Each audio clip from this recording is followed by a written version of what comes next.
तो राधे राधे साथियों, और ये हमारी वीकली करंट अफेयर्स की क्लास है। और जनवरी मंथ हम कवर कर रहे हैं। जनवरी मंथ का ये हमारा दूसरा वाला वीकली का पार्ट है। कहाँ से कहाँ तक कवर करेंगे ये एक बार देख लेते हैं फटाफट से। 5 तारीख से लेके 11 जनवरी तक के सारे इंपॉर्टेंट करंट अफेयर्स हम यहाँ पे कवर करेंगे। तो चलिए स्टार्ट करते हैं आज की क्लास। अगर आप में से कोई पहली बार हमसे जुड़ रहे हैं तो मैं आपको ये भी बता दूं, जिस तरह से डेली करंट अफेयर्स की क्विज आपको मिलती है प्रैक्टिस के लिए, उसी तरह से वीकली की भी क्विज आपको अवेलेबल होती है अपने कहाँ पे, क्रिक एग्जाम एप्लीकेशन पे, जहाँ पे जाके आप प्रैक्टिस कर सकते हैं इन सभी क्वेश्चंस का। और यहाँ पे वीकली जो हम है टॉपिक वाइज कवर करते हैं, जैसा कि अब आप देखेंगे।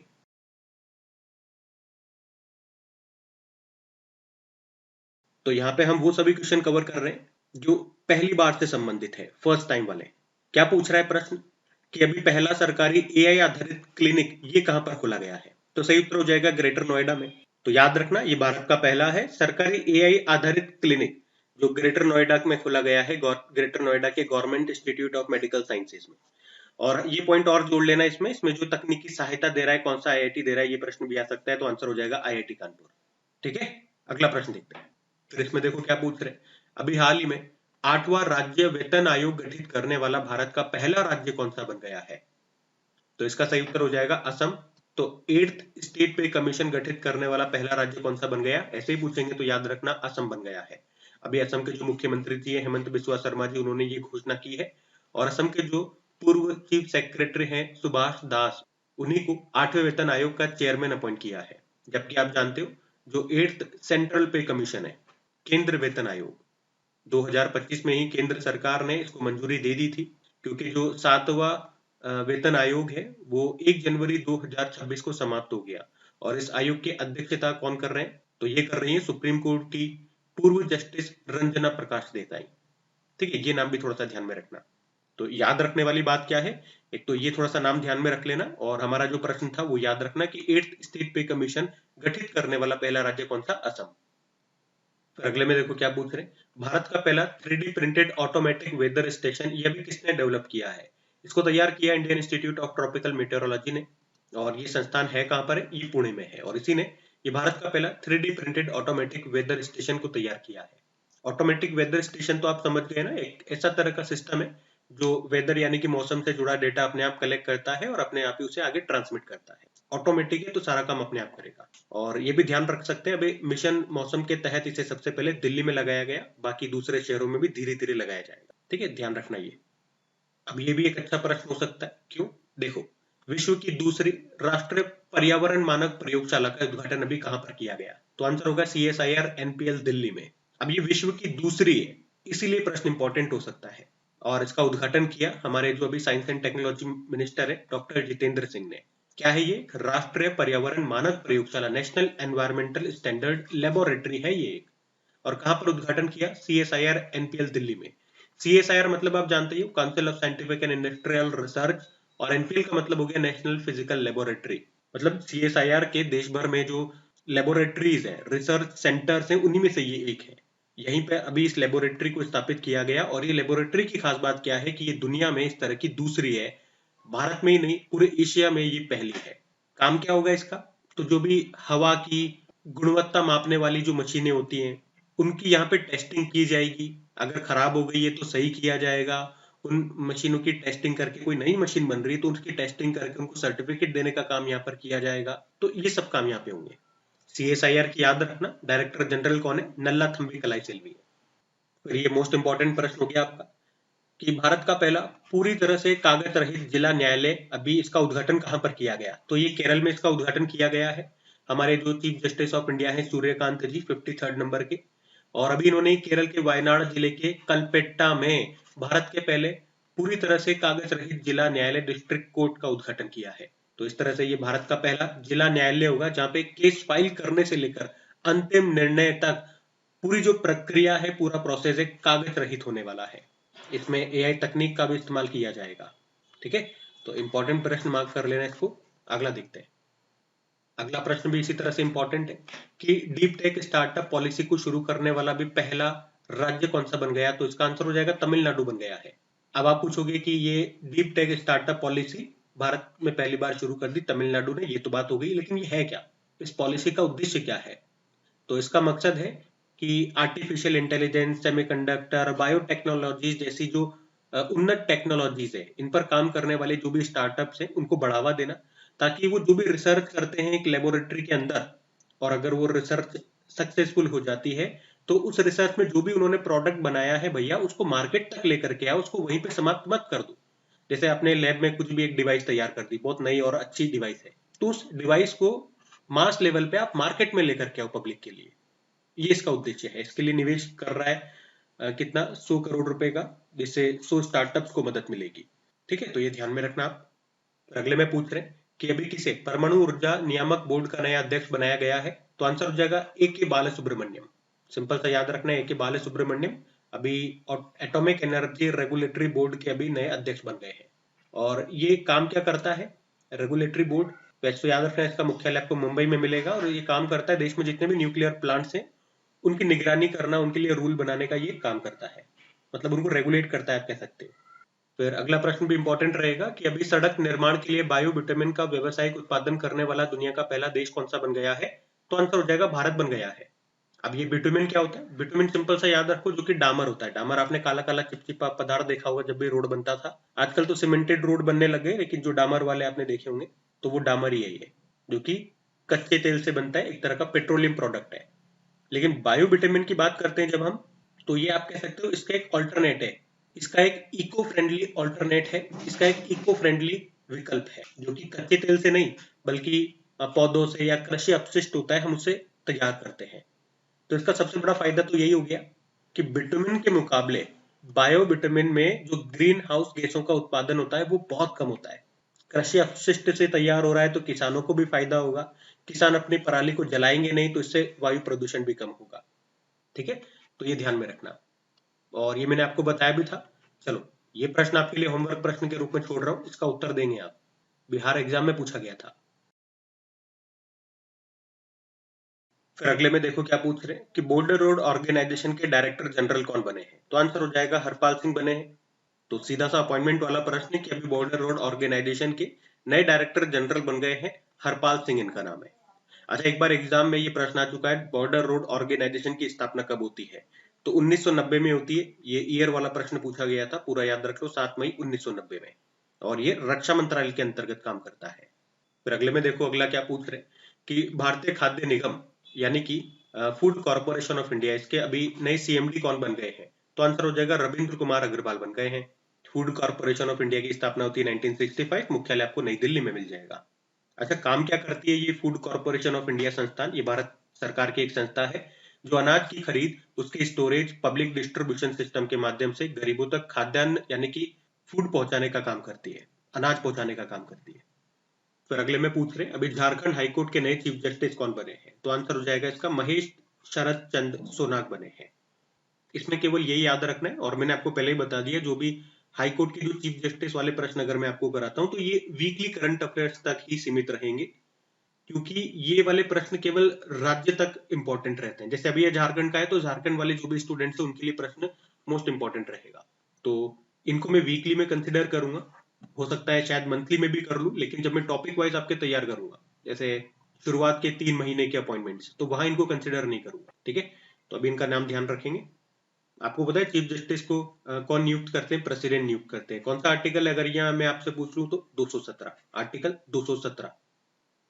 फिर अगला प्रश्न देखो, वेनेजुएला के भी इंतरिम राष्ट्रपति कौन बनी है, तो ये बनी है डेल्सी रेड्रिग्स, जो कि यहाँ पे अभी तक वाइस प्रेसिडेंट थी। और हुआ क्या, हम पूरी कहानी आराम से डिटेल में पढ़ चुके हैं। जो अमेरिका के प्रेसिडेंट है डोनाल्ड ट्रंप, उन्होंने वेनेजुएला के जो अभी तक प्रेसिडेंट हुआ करते थे निकोलस मादुरो, उनको गिरफ्तार कर लिया उन्हीं के घर से। और ये सब प्रोसेस में डोनाल्ड ट्रंप ने, या यूं कहूं कि अमेरिका ने एक जो ऑपरेशन चलाया उसका नाम है एब्सोल्यूट रिजॉल्व। ठीक है, तो ये ऑपरेशन का नाम ध्यान रखना। इस ऑपरेशन के तहत ही डोनाल्ड ट्रंप ने या अमेरिका ने वेनेजुएला के राष्ट्रपति को उनके घर से उठा लिया, ये ऑपरेशन चला करके। और उसके बाद फिर यहाँ पे जो वाइस प्रेसिडेंट है डेल्सी, उनको इंतरिम प्रेसिडेंट बनाया गया है। अब वेनेजुएला काफी न्यूज में है, तो मेरे को लगता है एक बार आपको वेनेजुएला दिखा देना चाहिए। ये साउथ अमेरिका है, यहाँ पर आपको ब्राजील के ऊपर ये वेनेजुएला दिखेगा। कैपिटल कैरेक्टस स्टैटिक्स याद रखो, और वेनेजुएलन बोलीवर इसकी करेंसी होती है। एक अच्छा प्रश्न यहाँ से तैयार होता है आपका करंट अफेयर्स का ही, नोबेल पुरस्कार का। अभी जो नोबेल पीस प्राइज है 2025 का, वो निकोलस की एक महिला है, उन्हीं को दिया गया है, मारिया कोरिना मचाडो। ये मोस्ट इंपॉर्टेंट प्रश्न रहेगा आपका, ठीक है, ध्यान रखना इसको। अगला देखते हैं। फिर अगले में देखो, अगले में पूछ रहे भी चमड़ा निर्यात परिषद का अध्यक्ष किसे बनाया गया है? तो इसका आंसर हो जाएगा रमेश कुमार जुनेजा को, ठीक है, ये ध्यान में रखना। फिर अगले में पूछ रहे उत्तराखंड हाईकोर्ट के नए चीफ जस्टिस अभी कौन बन गए हैं? तो आंसर हो जाएगा मनोज कुमार गुप्ता बन गए हैं। और इसी के साथ एक और यहाँ पे नोट करना कि अभी सिक्किम हाईकोर्ट के भी नए चीफ जस्टिस बन गए हैं। उनका नाम क्या है? मोहम्मद मुश्ताक उनका नाम है, ठीक है। तो दोनों अपॉइंटमेंट मैंने बता दी, सिक्किम हाईकोर्ट के भी मोहम्मद मुश्ताक और उत्तराखंड हाईकोर्ट के मनोज कुमार गुप्ता।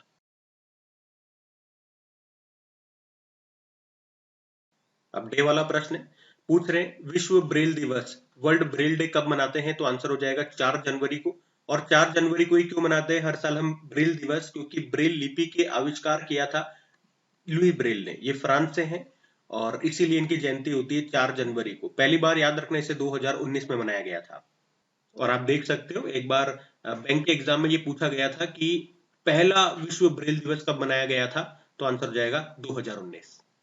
फिर अगले में पूछ रहे विश्व युद्ध अनाथ दिवस, world day of war orphan, ये किस दिन मनाया जाता है? ये हर साल 6 जनवरी को मनाया जाता है। युद्ध में जिन बच्चों ने अपने माता पिता को खो दिया, या यूं कहूं कि जो बच्चे अनाथ हो गए, तो उनकी पीड़ा की ओर ध्यान आकर्षित करने के लिए ये दिन मनाया जाता है, विश्व युद्ध अनाथ दिवस 6 जनवरी को। फिर अगले में पूछ रहे अर्थ रोटेशन डे कब मनाया जाता है भैया? तो हर साल 8 जनवरी को मनाया जाता है अर्थ रोटेशन डे के रूप में। सिंपल सा ध्यान रखना है। फिर अगले में पूछ रहे प्रवासी भारतीय दिवस ये कब मनाया जाता है? तो आंसर हो जाएगा 9 जनवरी को मनाया जाता है। तो प्रवासी भारतीय दिवस 9 जनवरी को मनाया जाता है, लेकिन इसके लिए जो सम्मेलन का आयोजन होता है ना, हम सम्मेलन आयोजन करते हैं, अवार्ड्स देते हैं, वो अब हर 2 साल में आयोजित होता है। जैसे कि आप देख सकते हो 2025 में जो इसका लास्ट एडिशन हुआ था, 18वां एडिशन, वो भुवनेश्वर के उड़ीसा में हुआ था, जहाँ पे guest country Trinidad and Tobago की प्रेसिडेंट क्रिस्टीन कंगालू रही थी। और अब जो 19वां एडिशन होगा इसका, याद रखना ये 2027 में होगा। पहले हम इसे 2003 से 2013 तक हर साल मनाते थे, फिर 2015 से हम 2-2 साल में इसको मनाते हैं, ठीक है, ये थोड़ा सा ध्यान में रखना। अगला देखते हैं। फिर अगले में पूछ रहे हैं विश्व हिंदी दिवस कब मनाया जाता है? वर्ल्ड हिंदी डे, तो आंसर हो जाएगा 10 जनवरी को मनाया जाता है। और इसकी थीम जरूर देख लेंगे। जब डेली करंट अफेयर्स में मैंने आपको करवाया था तो थीम इसकी आई नहीं थी तब तक, बाद में थीम आई थी। तो अभी मैं आपको थीम बता रहा हूँ, ये थीम आप नोट कर लेना। बाकी हमारी जो डे वाली शीट होती है वहां पर भी मैं अपडेट कर दूंगा। तो क्या है theme? Promoting Hindi on global platforms. अच्छा, विश्व हिंदी दिवस तो हो गया 10 जनवरी को। भारत में जो राष्ट्र हिंदी दिवस मनाते हैं वो कब मनाते हैं? 14 सितंबर को मनाते हैं।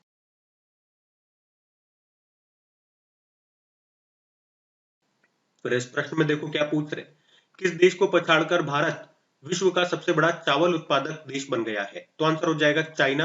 और ये रिपोर्ट, जिस रिपोर्ट के अनुसार हम ये सब बातें कर रहे हैं, ये रिपोर्ट को जारी किया यूएस डिपार्टमेंट ऑफ एग्रीकल्चर ने, और इसने बताया कि भारत ये दुनिया का सबसे बड़ा चावल उत्पादक देश बन गया है। चावल उत्पादन में अभी तक चाइना आगे था, लेकिन अभी भारत चाइना को पीछे छोड़ करके पहले स्थान पे आ गया। इस रिपोर्ट में बताया कि दिसंबर 2025 तक भारत में जो चावल का उत्पादन हुआ है वो हुआ है 152 मिलियन मैट्रिक टन, जबकि चाइना में हुआ है 146 मिलियन मैट्रिक टन। और दुनिया में चावल निर्यात में, चावल के एक्सपोर्ट में भारत का जो योगदान है वो 40% है, ठीक है, ध्यान रखना। फिर इस रैंकिंग वाले प्रश्न में क्या पूछ रहे हैं, अभी डब्ल्यूएचओ वर्ल्ड हेल्थ ऑर्गेनाइजेशन के फार्माकोविजिलेंस योगदान में भारत को वैश्विक स्तर पर कौन से स्थान पर रखा गया है? तो आंसर हो जाएगा 8वें स्थान पर रखा गया है। और ये फार्माकोविजिलेंस का मतलब क्या हो गया? देखो, फार्मा मतलब तो दवाइयों से इसका संबंध हो गया, और विजिलेंस का मतलब हो गया निगरानी से संबंधित। तो इसका मतलब हो गया दवाओं की सुरक्षा की निगरानी करने की जो प्रक्रिया है उसके बारे में। जैसे कि कोई नई दवा बनकर के बाजार में आई, उसके बाद ये देखा जाता है कि वो मार्केट में आकर के लोग जब उसको कंज्यूम कर रहे हैं, खा रहे हैं, तो उसके कई साइड इफेक्ट तो नहीं आ रहे हैं, तो इसका ये पता लगाएगी, अगर ऐसा हो रहा है तो फिर उसे रोकने का काम करेगी। मतलब ये सुनिश्चित कर रही है कि जो दवाएं मार्केट में आ रही है वो सुरक्षित तो है ना लोगों के लिए, और असरदार भी है। तो फार्मे का यानी कि दवाइयों का विजिलेंस कर रही है, उस मामले में ये रैंकिंग दी जा रही है डब्ल्यूएचओ के द्वारा। और इसमें देखेंगे तो भारत 8वें स्थान पर है। लास्ट टाइम भारत की रैंक इसमें बहुत बुरी थी, 123वें स्थान पे था भारत, अभी 8वें स्थान पर है। तो इतनी लंबी छलांग लगाइए तो प्रश्न इंपॉर्टेंट रहेगा। बाकी डब्ल्यूएचओ की स्टैटिक जरूर याद रखना। जैसे स्थापना होती है 7 अप्रैल 1948, जेनेवा स्विट्जरलैंड में आपको मुख्यालय मिल जाएगा, हेड है टेड्रोस अधानोम। फिर अगले में पूछ रहे हैं राष्ट्र पक्षी दिवस, नेशनल बर्ड डे कब मनाया जाता है? तो आंसर हो जाएगा 5 जनवरी को मनाया जाता है।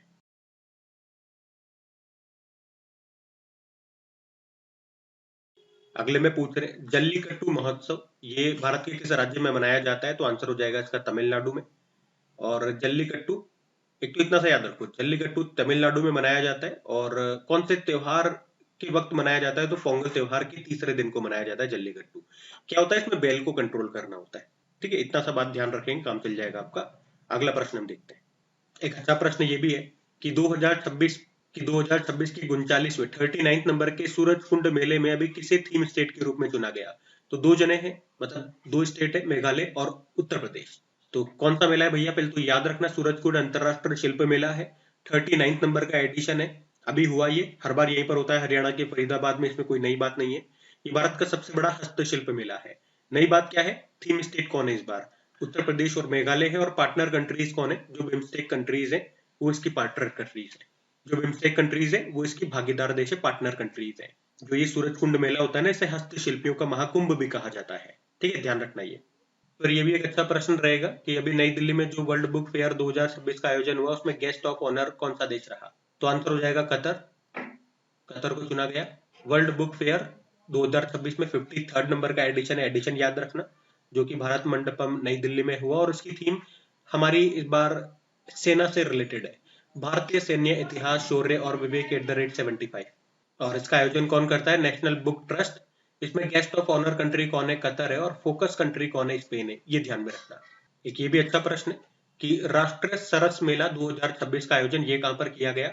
तो ये किया गया आंध्र प्रदेश में।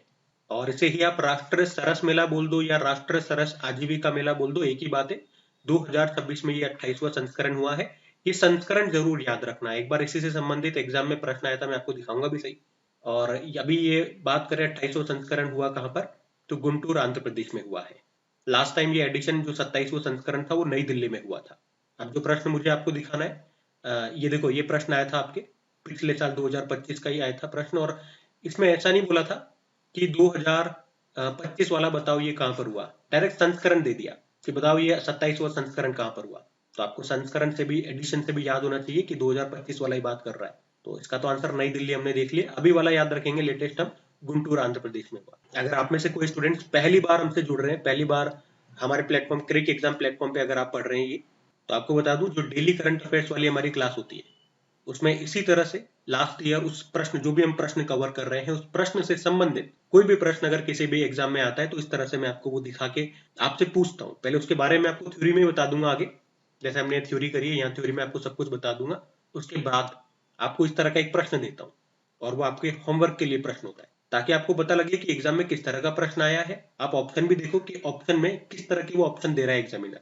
क्या कंफ्यूजिंग ऑप्शन हो सकते हैं? क्या आप ऑप्शन को देख करके कंफ्यूज हो सकते हो क्या?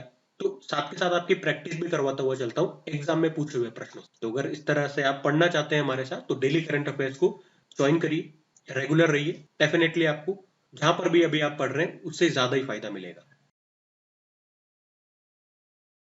फिर देखो इसमें क्या पूछ रहे हैं कि 72वें राष्ट्रीय वॉलीबॉल टूर्नामेंट का आयोजन ये कहां पर किया गया? तो आंसर हो जाएगा वाराणसी। नेशनल वॉलीबॉल टूर्नामेंट की हम बात कर रहे हैं, 72 नंबर का एडिशन हुआ, कहां पर हुआ ये? वाराणसी यूपी में। वाराणसी में जो डॉक्टर संपूर्णानंद स्पोर्ट्स स्टेडियम है वहां पर। और इसका उद्घाटन मोदी जी ने किया था, इसलिए प्रश्न थोड़ा सा न्यूज में रहा और मैं आपको बता रहा हूँ, ध्यान में रखना। एक प्रश्न ये भी देखो कि उस्मान ख्वाजा, इन्होंने अभी अंतरराष्ट्रीय क्रिकेट से संन्यास ले लिया भैया, ये किस देश के खिलाड़ी हैं? तो याद रखना ये ऑस्ट्रेलिया के खिलाड़ी हैं। और खास बात क्या है, ये ऑस्ट्रेलिया के पहले मुस्लिम टेस्ट क्रिकेटर है जिन्होंने अभी संन्यास ले लिया है। और इसी तरह का एक संन्यास वाला प्रश्न ये भी है कि भारत के एक मशहूर धावक चिंसन जॉनसन, जो कि केरल से बिलोंग करते हैं, अभी उन्होंने भी प्रोफेशनल एथलेटिक्स से संन्यास ले लिया। उन्होंने 2018 एशियन गेम्स जो जकार्ता में हुए थे उसमें 1500 मीटर में गोल्ड जीता था। उन्होंने एक नेशनल रिकॉर्ड भी बनाया था 2019 में 1500 मीटर में ही। ठीक है, तो दोनों रिटायर्ड वाले प्रश्न मैंने एक ही साथ कवर कर दिए, ध्यान में रखना। ये प्रश्न देखो, यहां से भी प्रश्न एग्जाम में आ चुका है। एशेज सीरीज 2025-26 को अभी किसने जीत लिया? तो इसको ऑस्ट्रेलिया ने जीत लिया है। एशेज सीरीज आप जानते हो ये क्रिकेट की एक सीरीज है, लेकिन मुख्य रूप से ये ऑस्ट्रेलिया और इंग्लैंड के बीच में होती है और हर 2 साल में होती है। एग्जाम में यही प्रश्न आया था, देखो मैं आपको दिखा भी दूं। ये एग्जाम में पूछा गया प्रश्न है कि कब होती है, तो हर 2 साल में ये एक बार होती है। और अभी जो हुई है वो ऑस्ट्रेलिया में हुई थी, एक बार ऑस्ट्रेलिया एक बार इंग्लैंड, ऑस्ट्रेलिया इंग्लैंड ऐसे ऐसे होती है। तो अभी वाली याद रखेंगे, ऑस्ट्रेलिया में हुई, ऑस्ट्रेलिया ने इसको जीत लिया। प्लेयर ऑफ द सीरीज रहे मिशेल स्टार्क, जो कि ऑस्ट्रेलिया के प्लेयर है। पहली बार ये 1882 में हुई थी इंग्लैंड में, तब भी इसको ऑस्ट्रेलिया ने ही जीता था।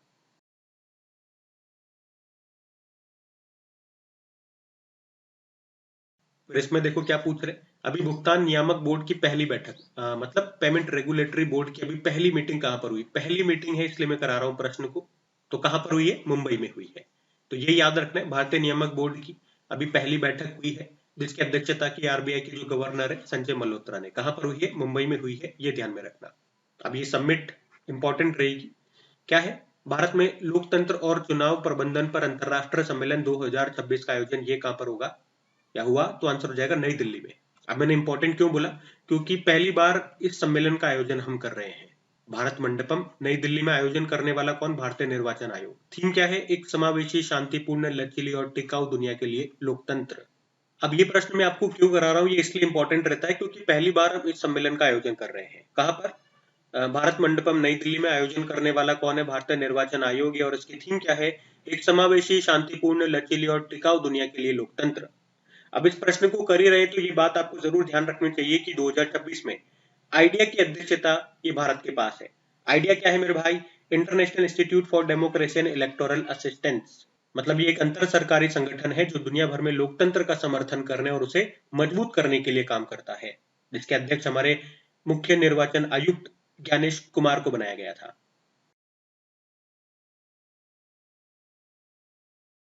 एक अवार्ड वाला अच्छा प्रश्न ये भी है कि अभी नृत्य कलानिधि पुरस्कार 2025 से किसे सम्मानित किया गया? तो आंसर हो जाएगा उर्मिला सत्यनारायण को। और मैंने आपको डेली करंट अफेयर्स वाली क्लास में दिखाया भी था कि इस तरह का प्रश्न एग्जाम में कई बार पूछा जा चुका है। किस किस तरह से पूछा जा चुका है वो भी मैंने आपको प्रश्न दिखाए थे। तो अभी आपको याद रखना है, नृत्य कलानिधि पुरस्कार 2025 का दे दिया गया। किसे दिया गया भैया? उर्मिला सत्यनारायण को दिया गया। एक बार प्रश्न ये भी आ गया था कि जिनको दिया गया वो किस फील्ड से हैं? तो भरतनाट्यम से ये संबंधित है। भरतनाट्यम की प्रसिद्ध कलाकार है। आप मुझे बताओ, भरतनाट्यम ये कहाँ का क्लासिकल डांस है और कौन देता है ये अवार्ड? मद्रास संगीत अकादमी के द्वारा दिया जाता है हर साल। ये देखो, मैं जो आपसे बोल रहा था, ये डेली करंट अफेयर्स वाली क्लास में मैं दिखाता हूँ आप लोगों को। जो पहली बार जुड़ रहे हैं उनको बता दूं, ये 2022 वाला एक बार पूछा गया था एग्जाम में। और देख लो, ये 2019 वाला भी एग्जाम में पूछा गया था। और एसएससी जीडी में भी प्रश्न आया था। ये वही वाला प्रश्न है, देखो, लक्ष्मी विश्वनाथन को दिया गया था। और प्रश्न ये पूछ लिया किस नृत्य शैली से ये बिलोंग करती है। ठीक है, तो ये भी उल्टा भी प्रश्न पूछ लेता है एग्जामिनर। तो सब तरह से मैं आपको तैयार करवाता हूँ। ध्यान रखना। अगला देखते हैं।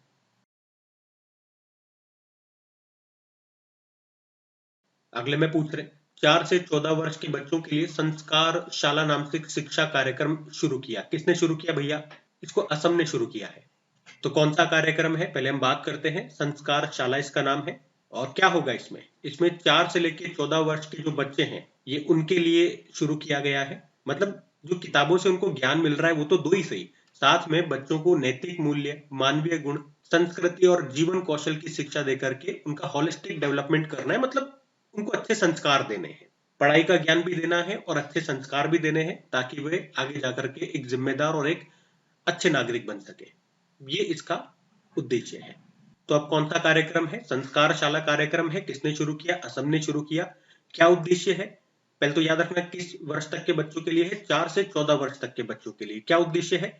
उद्देश्य यह है कि भैया आप किताबी ज्ञान दे रहे हो, अच्छी बात है, उसके साथ साथ आप बच्चों को अच्छे संस्कार भी दो। अच्छे संस्कार और ज्ञान दोनों मिलेगा तो वो आगे जाकर के एक अच्छे इंसान बनेंगे और एक जिम्मेदार नागरिक बन सकेंगे। ठीक है, ये इसका उद्देश्य है।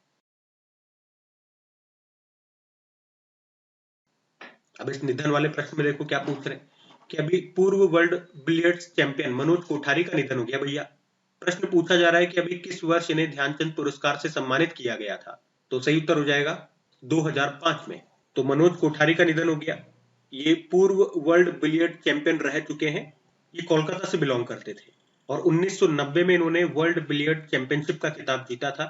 2005 में हमने देखा ध्यानचंद पुरस्कार इनको मिल चुका है। और एक ये पॉइंट एक्स्ट्रा और याद रखेंगे कि 2025 में ही billiards of snooker federation of India ने इनको लाइफ टाइम अचीवमेंट अवार्ड भी दिया था। तो मनोज कोठारी का नाम ध्यान में रखना। अच्छा, अब एक होमवर्क प्रश्न आपके लिए यहाँ पे करंट अफेयर्स का ये प्रश्न है कि वर्ल्ड बिलियर्ड चैंपियनशिप 2025 का खिताब किसने जीता?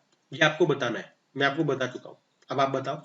अब इस प्रश्न को आप इंपॉर्टेंट मार्क करेंगे। एग्जाम में आएगा ये प्रश्न, लिख लो यहाँ पे कि मेरे एग्जाम में ये प्रश्न आने वाला है क्या प्रश्न आएगा वो सारी बात हम देखते हैं। क्या है पढ़ते हैं, पहले माधव गॉडगिल का निधन हो गया भैया। वे क्या थे, पहले तो याद रखेंगे, पर्यावरणविद थे। तो प्रख्यात पर्यावरणविद थे माधव गॉडगिल, और अभी इनका निधन हो गया। और किसके लिए फेमस थे, तो पश्चिमी घाटों के लिए जो उन्होंने कार्य किया था उसके लिए ये फेमस थे। और ये एक इम्पोर्टेंट अवार्ड इनको मिला था, जो कि यूनाइटेड नेशन का सर्वोच्च पर्यावरण पुरस्कार है। कौन सा, champions of the earth award इनको मिला था 2024 में। और इसके अलावा एक और अवार्ड ध्यान रखना, पद्म भूषण भी इनको मिल चुका है, ये मिला था इनको 2006 में। और उससे पहले इनको पद्मश्री भी मिल चुका है 1981, वो भी आप ध्यान रख सकते हैं। ठीक है, तो इनसे संबंधित ये 3 इंपॉर्टेंट अवार्ड इनको मिल चुके हैं। पश्चिमी घाट की पारिस्थितिकी तंत्र के लिए इन्होंने जो कार्य किया था उसके लिए बड़े फेमस है। और इसी थ्योरी में से 2 इंपॉर्टेंट प्रश्न आपके और बन सकते हैं कि भारत सरकार ने किस वर्ष माधव गॉडगिल समिति का गठन किया था, तो आंसर हो जाएगा 2010 में। और समिति का गठन क्यों किया था, ताकि पश्चिमी घाट की पारिस्थितिकी स्वास्थ्य का आकलन किया जा सके। और इन्होंने वैसे तो कई बुक्स लिखी है, जो लेटेस्ट बुक इनकी आई थी वो इनकी ऑटोबायोग्राफी थी, 2024 में ही आई थी, नाम है अ वॉक अप द हिल। ठीक है, ये भी ध्यान में रखना। अब ये जो इतनी सारी जानकारियां दी, प्रश्न कहीं से भी बन सकता है आपका, आप तैयार रहेंगे, अब आपसे गलत नहीं होगा।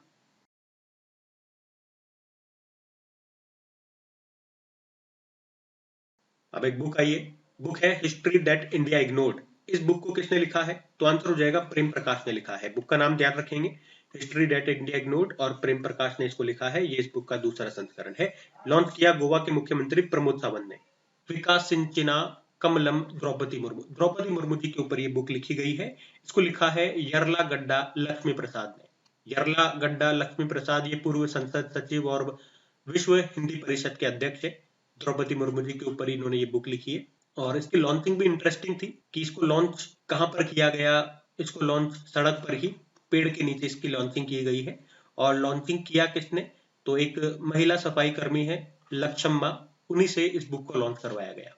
ठीक है, जिस कारण से ये बुक काफी चर्चा में है, तो ध्यान में रखना। फिर अगले में क्या पूछ रहे, कि संयुक्त राष्ट्र ने किस वर्ष को चारागाहों और पशुपालकों के लिए अंतरराष्ट्रीय वर्ष घोषित किया है, तो आंसर हो जाएगा इसका भी क्या, 2026। ठीक है, तो सिंपल से याद रखना है कि संयुक्त राष्ट्र ने 2026 को अंतरराष्ट्रीय चारागाहों और पशुपालकों का वर्ष घोषित किया है। फिर देखो इसमें कि पूछ रहे हैं भारतीय सेना ने किस वर्ष को नेटवर्किंग एवं डेटा केंद्रितता का साल घोषित किया है, इंग्लिश में बोलोगे तो नेटवर्किंग एंड डेटा सेंट्रिसिटी। तो इसका सही उत्तर हो जाएगा 2026। तो सिंपल सा आपको याद रखना है कि हमारी आर्मी ने 2026 को year of network and data centricity का वर्ष घोषित किया है। इसका मतलब ये हो गया कि 2026 में हमारी सेना खुद को एक स्मार्ट हाईटेक सेना बनाने पर पूरा जोर देगी, जहां पे डेटा यानी कि जानकारी और नेटवर्क ही सबसे बड़ा हथियार होगा।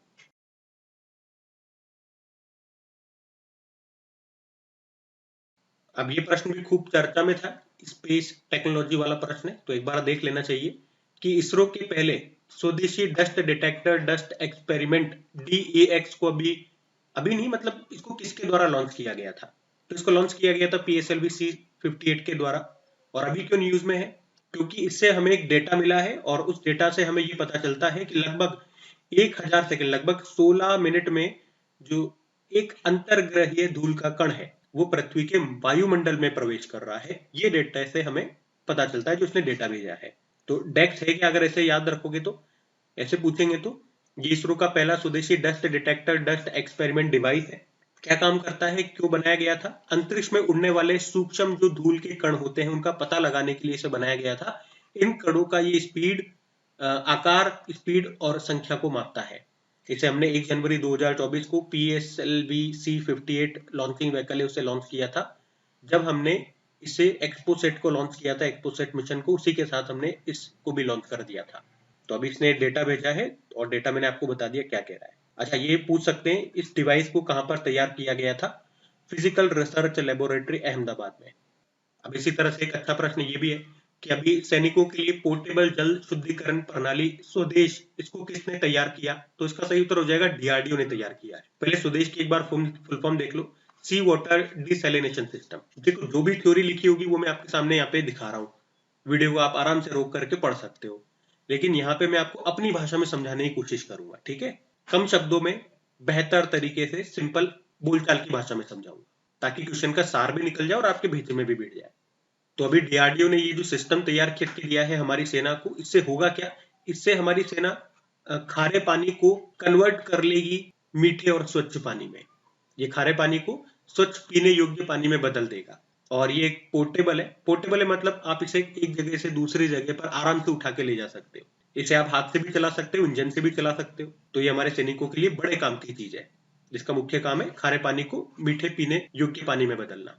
बाकी मैनुअल मोड अगर हाथों से चलाओगे तो 10-12 सैनिकों के लिए पानी दे देगा, इंजन से चलाओगे तो ये एग्जाम में नहीं पूछेगा।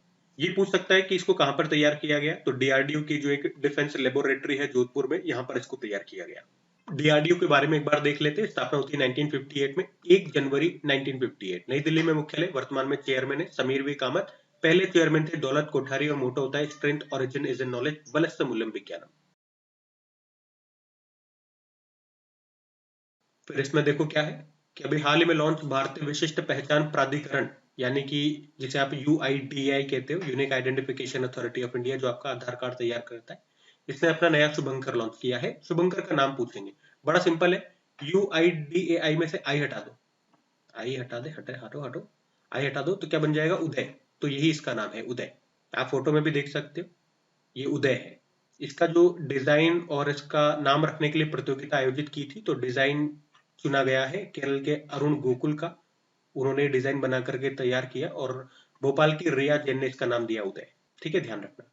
अच्छा, ये जरूर देख लो, यूआईडीआई के जो सीईओ है भुवनेश कुमार है और चेयरमैन है नीलकंठ मिश्रा। फिर अगले में पूछ रहे हैं, सांख्यिकी एवं कार्यक्रम कार्यान्वयन मंत्रालय ने अभी अपना एक नया मैस्कॉट, नया शुभंकर लॉन्च किया है। उस शुभंकर का नाम क्या रखा है? तो इसका नाम इन्होंने सांख्यिकी ही रखा है, नाम सांख्यिकी ही रखा है इन्होंने। ठीक है, तो ministry of static and programme implementation ने अभी अपना नया लोगो और नया मैस्कॉट लॉन्च किया है। इस मंत्रालय के मंत्री कौन है? राव इंद्रजीत सिंह है। और इसका जो ये नया लोगो है, यहाँ पे लिखा भी हुआ है डेटा फॉर डेवलपमेंट, यानी कि विकास के लिए डेटा की थीम पर ये बना हुआ है, जैसा कि आप फोटो में भी देख सकते हो। इस फोटो में आप देखोगे तो एक अशोक चक्र आपको मिलेगा और उसके सेंटर में एक रुपये का चिन्ह है। और ये ऊपर की ओर बढ़ती हुई ग्रोथ लाइन आपको दिखेगी। और ये जो ऊपर वाला सर्कल है, इसमें आपको स्टैटिस्टिक से संबंधित कुछ सिंबल्स वो आपको दिख जाएंगे। सम का सिंबल दिख जाएगा, इक्वल टू का सिंबल दिख जाएगा। कलर की आप देखोगे, बात करोगे तो केसरिया, सफेद, हरा और डार्क ब्लू कलर का इस्तेमाल हुआ है। आप कह सकते हो हमारा जो नेशनल फ्लैग है उसी के कलर का इस्तेमाल हुआ है। और मैस्कोट, ये आप जो मैस्कोट ये लड़की दिख रही है, इसी का नाम है सांख्यिकी, ये मैस्कोट है। ठीक है, तो डिटेल में मैंने आपको जानकारी दे दी है। अगला देखते हैं प्रश्न। अभी अच्छा प्रश्न है, इसको ध्यान से सुनना कि भारतीय सेना ने अभी किस देश के साथ लंबी दूरी के रॉकेट लॉन्चर जिसका नाम है सूर्यास्त्र, इसके लिए समझौता किया? तो इसका तो उत्तर हो जाएगा इजराइल। तो अगर बात करें सूर्यास्त्र, डायरेक्ट अगर एग्जामिनर आपसे पूछेगा कि भैया सूर्यास्त्र क्या है, तो आप कहेंगे कि भारत का पहला स्वदेशी लंबी दूरी का रॉकेट लॉन्चिंग सिस्टम है। क्या है? एक तरह का रॉकेट लॉन्चिंग सिस्टम है। और भारत ने इसको बनाने के लिए इसराइल के साथ समझौता किया है, मतलब इसराइल की तकनीक का इस्तेमाल करके इसको हम खुद से डेवलप करने वाले हैं, इसलिए स्वदेशी बोला है। और बनाया इसको भारत में ही जाएगा। इसमें इनकी जो रेंज होने वाली है 150 से लेके 300 किलोमीटर तक की रेंज होगी, मतलब इतनी दूरी तक ये गोले बारूद को दाग सकते हैं। ठीक है, तो सूर्यास्त मैंने आपको बता दिया, ध्यान में रखना। अगला देखते हैं। अब ये वाला प्रश्न अच्छा है, देखो कि अभी भारतीय सेना ने 1 लाख से अधिक ड्रोन ऑपरेटरों के साथ एक नई स्पेशल फोर्स का गठन किया है। तो क्या पूछेगा प्रश्न? भारतीय सेना ने जो अभी एक नई स्पेशल फोर्स बनाई है ना, उसका नाम बताओ। तो आंसर हो जाएगा भैरव। प्रश्न ये भी आ सकता है कि भारतीय सेना ने एक नई स्पेशल फोर्स बनाई है जिसका नाम भैरव रखा है, वो किसमें स्पेशलिस्ट है? तो आंसर हो जाएगा ड्रोन। ड्रोन के मामले में ये स्पेशलिस्ट है। इतनी सी बात आपको ध्यान रखनी है। यही इस प्रश्न का सार है। बाकी तो सारी थ्योरी आपके सामने है, आप पढ़ सकते हो। लेकिन जो मैं आपको यहाँ पे वीकली करंट अफेयर्स में, जो भाई वीकली करंट अफेयर्स में मुझे क्या है, 7 दिन के इंपॉर्टेंट क्वेश्चन आपको कवर करके देने हैं, और वो भी कम से कम टाइम में। तो मैं डेली करंट अफेयर्स की तरह अगर डिटेल में देने लग जाऊंगा तो फिर क्या फायदा? वो आप डिटेल वाला नहीं पढ़ लोगे। और अगर आप डिटेल वाला पढ़ भी रहे हो तो यहाँ पे आप क्यों आए हो? क्या कि जो आपने वो डिटेल में पढ़ा है उसका क्विक समराइज करके जो इंपॉर्टेंट क्वेश्चन है आपको कोई बता दे, तो वो समराइज करके ही मैंने आपको बताया, 3 शब्दों में बात खत्म। भारतीय सेना ने नई स्पेशल फोर्स बनाई है, उसका नाम क्या है भैया? भैरव उसका नाम है। अब ये जो भैरव है ये किस मामले में स्पेशलिस्ट है, क्या खासियत है इसकी? तो ये ड्रोन चलाने में माहिर है। ड्रोन युद्ध में हम इसका इस्तेमाल करेंगे। बाकी तो फिर डिटेलिंग है, ये घुस के मार देगी, ये कर देगी, ये सब बात समझ गई आ गई ना? अगला देखते हैं। ये प्रश्न भी एक बार देख लेना चाहिए। इस तरह के प्रश्न भी कई बार एग्जाम में आ जाते हैं, छुपे रुस्तम प्रश्न होते हैं कि अभी बिम्स्टेक देशों के लिए कैंसर देखभाल क्षमता निर्माण कार्यक्रम का भी दूसरा चरण कहां पर शुरू हुआ? तो आंसर हो जाएगा विशाखापत्तनम में। अब ये है क्या, सिंपल सा मैं आपको समझाता हूँ। ये जो कार्यक्रम है, ये जो पहल है, ये मोदी जी ने घोषणा की थी इसको शुरू करने की 2025 के स्टार्टिंग में, जब छठा बिम्स्टेक समिट हुआ था ना बैंकॉक थाईलैंड में। उस वक्त क्या था इस कार्यक्रम में कि जो भी बिम्स्टेक कंट्रीज है, तो उन बिम्स्टेक कंट्रीज के जो भी डॉक्टर हैं, जो भी स्वास्थ्य कर्मी हैं, वो भारत आए। हम उनको कैंसर के इलाज के लिए ट्रेनिंग देंगे ताकि वो अपने अपने देशों में बेहतर कैंसर देखभाल दे सके। ये इसका मुख्य उद्देश्य था। तो इसका जो पहला चरण हुआ था वो 2025 में ही हो गया था, तब मुंबई में इसका आयोजन हुआ था। अभी दूसरा स्टेज का आयोजन किया जा रहा है विशाखापत्तनम में। ये बात है, ठीक है। बिम्स्टेक की बात है तो थोड़ा सा इसके बारे में देख लेना चाहिए। Bay of Bengal initiative for multi sectoral technical and economic cooperation की स्थापना होती है 1997 में। ढाका बांग्लादेश में मुख्यालय है और अध्यक्ष है इंद्रानी पांडे।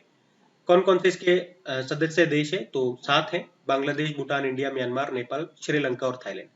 और लास्ट टाइम 2025 में इसकी जो बैठक का आयोजन हुआ था बैंकॉक थाईलैंड में हुआ था, छठा एडिशन था। और उसके बाद अब इसकी अध्यक्षता बांग्लादेश ने संभाल ली है। भारत भी इसे एक बार होस्ट कर चुका है, आप देख सकते हो। दूसरा बैठक भारत में हुआ था 2008 में। एक ये प्रश्न काफी चर्चा में है कि इंटरनेशनल सोलर लाइन से हटने की घोषणा भी किस देश ने कर दी है, जो आजकल पागल सांड बना हुआ घूम रहा है। समझ में नहीं आ रहा कौन सा सस्ता नशा कर रहा है आजकल। अमेरिका के राष्ट्रपति डोनाल्ड ट्रंप, पता ही नहीं क्या हो गया इनको। तो अभी उन्हीं से संबंधित ये न्यूज है कि अमेरिका के राष्ट्रपति, अभी इन्होंने 66 अंतरराष्ट्रीय संगठनों से बाहर होने की घोषणा कर दी है। उसमें हमारा इंटरनेशनल सोलर अलायंस भी है। क्यों? इनसे पूछा भैया क्यों हो रहे हो? तो इन्होंने कहा कि ये जो संगठन है ये फिजूल खर्ची करते हैं, अमेरिका के हितों की पूर्ति नहीं करते हैं। बस अमेरिका का हित करवा लो, अमेरिका फर्स्ट पॉलिसी, बाकी दुनिया जाए भाड़ में, अमेरिका का भला हो, यही इनकी साइकोलॉजी है और कुछ भी नहीं है। तो कई सारे यूनाइटेड नेशन के ऑर्गेनाइजेशन से और साथ में इंटरनेशनल सोलर अलायंस से ये अलग हो गए हैं। इससे पहले ये WHO और UNHRC से भी अलग हो चुके हैं। अब ये जीआई टैग वाला प्रश्न है और आप कह सकते हो कि 2026 का ये पहला जीआई टैग है कि अभी किस राज्य के नागौरी अश्वगंधा को जीआई टैग दिया गया? तो ये राजस्थान का है। राजस्थान के नागौर जिले के नागौरी अश्वगंधा को ये जीआई टैग दिया गया है। आप कह सकते हो कि ये राजस्थान का दूसरा कृषि उत्पाद है जिसको जीआई टैग मिला। पहला कृषि उत्पाद यहाँ का सोजत मेहंदी था। वैसे तो राजस्थान के कई उत्पादों को जीआई टैग मिल चुका है, कई प्रोडक्ट्स को, लेकिन कृषि उत्पाद की हम स्पेशली बात कर रहे हैं तो ये दूसरा है, जो कि अपने औषधीय गुणों के लिए जाना जाता है। अब ये प्रश्न देखो कि अभी किसने पंखुड़ी नाम से एक डिजिटल प्लेटफॉर्म को लॉन्च किया है? तो इसको लॉन्च किया महिला एवं बाल विकास मंत्रालय ने। अब महिला एवं बाल विकास मंत्री कौन है? तो अन्नपूर्णा देवी है। और इस पंखुड़ी डिजिटल पोर्टल का उद्देश्य क्या है? तो आप कह सकते हो महिलाओं और बच्चों के कल्याण के लिए चलाए जा रहे कार्यों में ट्रांसपेरेंसी लाना, पारदर्शिता लाना। ठीक है, ये ध्यान रखना। एक प्रश्न ये भी देखो, कैंसर का शीघ्र पता लगाने के लिए भी आशा वन नाम से एक मोबाइल यूनिट को या मोबाइल वैन को किसने शुरू किया? कहां पर शुरू हुई है? तो गुजरात में शुरू हुई है। गुजरात के जो मुख्यमंत्री साहब हैं भूपेंद्र पटेल, उन्होंने ही गांधीनगर से इस वैन को शुरू किया। इसमें मशीनें होंगी और डॉक्टर होंगे जो दूर गांव गांव में जाकर के लोगों की जांच करेंगे। मुख्य रूप से इसमें किसकी जांच होगी? तो कैंसर की जांच होगी। ठीक है, ये ध्यान में रखना। अब एक बुक देखो, ये बुक है अग्नि रसुल्लो। पर अगले में पूछ रहे हैं एनटीसी है, नेशनल टाइगर कंजर्वेशन अथॉरिटी ने अभी एक डेटा जारी किया। उसके अनुसार 2025 में भारत के किस राज्य में सबसे ज्यादा बाघों की मौत हुई है? तो आंसर हो जाएगा मध्य प्रदेश। वैसे आपको पता होना चाहिए सबसे ज्यादा बाघ भी आपको मिलेंगे टाइगर में ही। तो किसकी रिपोर्ट है? एनटीसी है, नेशनल टाइगर कंजर्वेशन अथॉरिटी। और इसने बताया कि 2025 में भारत में सबसे ज्यादा जो बाघ हैं वो मारे गए हैं मध्य प्रदेश में। कितने? 55। उसके बाद महाराष्ट्र में, केरल और असम के डेटा आपके सामने है। सबसे ज्यादा 55 मध्य प्रदेश में है। मतलब टोटल कितने बाघ मारे गए बात करें तो 2025 के डेटा ये तो 166, जो कि 2024 की तुलना में 40 ज्यादा है। और लास्ट टाइम जो डेटा आया था उसके अनुसार बात करेंगे तो भारत में सबसे ज्यादा टाइगर भी आपको मध्य प्रदेश में मिलेंगे। कितने? 785, जिसमें से 55 मारे गए। एक ये साइक्लोन वाला प्रश्न भी हम देख सकते हैं कि शीतकालीन तूफान एजरा इसका नाम है, इसने अभी किस देश को प्रभावित किया? तो आंसर हो जाएगा अमेरिका। तो एजरा, ऐसा प्रश्न आ जाएगा भैया एजरा क्या है? विंटर स्टॉर्म है, बर्फीला तूफान है। और अभी नॉर्थ अटलांटिक ओशन में आया था, अमेरिका के पूर्वी क्षेत्र को इसने प्रभावित किया है। और इस विंटर स्टॉर्म को, जो कि एजरा है, इसे एक बम चक्रवात घोषित किया गया है। बम चक्रवात हम किसे घोषित करते हैं? तो आप कह सकते हो बम चक्रवात ये तब आता है जब एटमॉस्फेरिक प्रेशर 24 घंटे के भीतर तेजी से गिरता है, जिससे एक्सट्रीम वेदर की स्थिति पैदा हो जाती है। ठीक है, तो एजरा ध्यान में रखना। अगला देखते हैं। बाकी ये वीक हमारा कंप्लीट हो गया। 11 जनवरी तक के सभी इंपॉर्टेंट करंट अफेयर्स हमने कवर कर लिए। कमेंट करके जरूर बताइएगा एक बार कि सेशन आपको कैसा लगा। आपके कमेंट्स मेरे लिए इंपॉर्टेंट रहते हैं, मेरा भी उत्साहवर्धन होता है। अगर आपको अच्छा लगता है तो मुझे भी अच्छा फील होता है।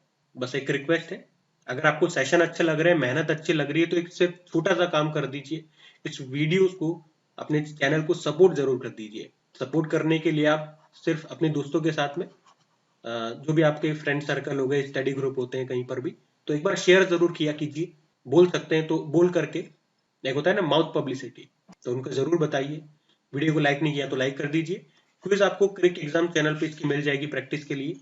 आज या कल में आपको क्विज मिल जाएगी। और 2025 के टॉपिक वाइज करंट अफेयर्स हम तैयार कर रहे हैं, और वो सभी एग्जाम्स के लिए हैं। आप ये मत सोचना किसी एक पर्टिकुलर का नाम लिख दिया तो उसी के लिए होगा, वो सभी एग्जाम्स के लिए है। क्योंकि अपकमिंग अभी रिसेंटली बिहार दरोगा है, इसलिए मैंने बिहार दरोगा वहां पे लिख दिया ताकि बच्चों को मालूम चल सके। लेकिन जो इंपॉर्टेंट है वो तो सभी के लिए इंपॉर्टेंट है। जैसे हमने 2025 के इंपॉर्टेंट अवार्ड्स लिए, तो अवार्ड्स तो सभी एग्जाम के लिए, वनडे एग्जाम के लिए इंपॉर्टेंट है। उसमें क्या बिहार दरोगा, क्या उड़ीसा के एग्जाम, क्या राजस्थान के एग्जाम। ठीक है, तो आज का सेशन यहीं पे एंड करते हैं। राधे राधे।